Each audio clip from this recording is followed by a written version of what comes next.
Hello mga kaibigan, kumusta kayo? Ngayon magluto ako ng sinigang na manok, kaming hapunan. So ito yung aking manok. So ayan. Yan ang hapunan ko, pahapunan sa asawa ko. Tapos lagyan ko siya ng sayote. Wala akong gaya sa Pilipinas na mayroon tayong daon ng sili, ganyan. So ito yung ano lang sa akin, cabbage lang.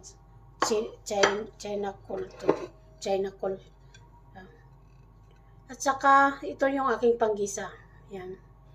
So, ayan ngayon, magigisa na tayo. Siyempre may mantika. So, ayan kaibigan, igisa ko na yung aking bawang. Isunod natin yung ating luya.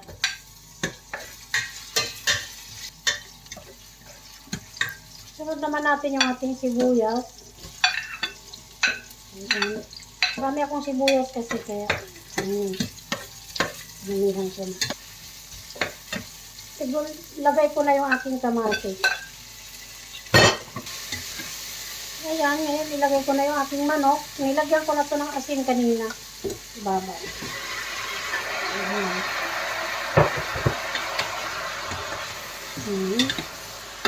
Haluin lang natin.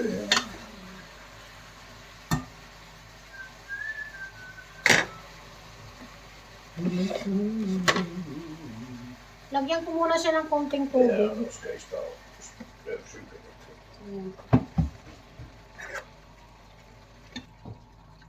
So, lagyan natin ng konting asin.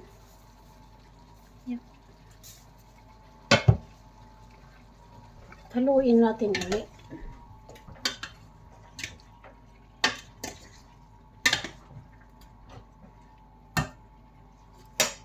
So, yung takipan natin, hintayin natin na kumulo. Ngayon, mag-add ako ng konting paminta. Ano yung lasa. So, ayan. So, lagyan ko na yung aming pampalasa.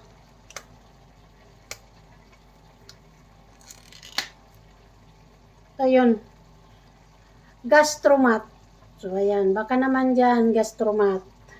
So, lagyan ko na siya. Yan talaga ang ginagamit ko lagi. Hindi ako gumagamit ng mga bitsin. Ganito na lang. So, dagdagan ko na siya ng sabaw. Para luto na. Para luto na. So, ayan mga kaibigan, hintayin lang natin maluto ulit.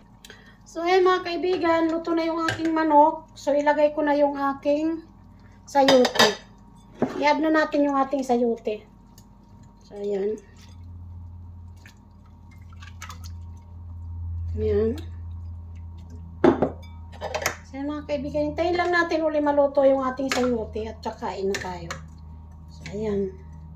Hintayin lang natin uli maluto yung sayote. Tapos, mayroon akong patatas naman sa asawa ko.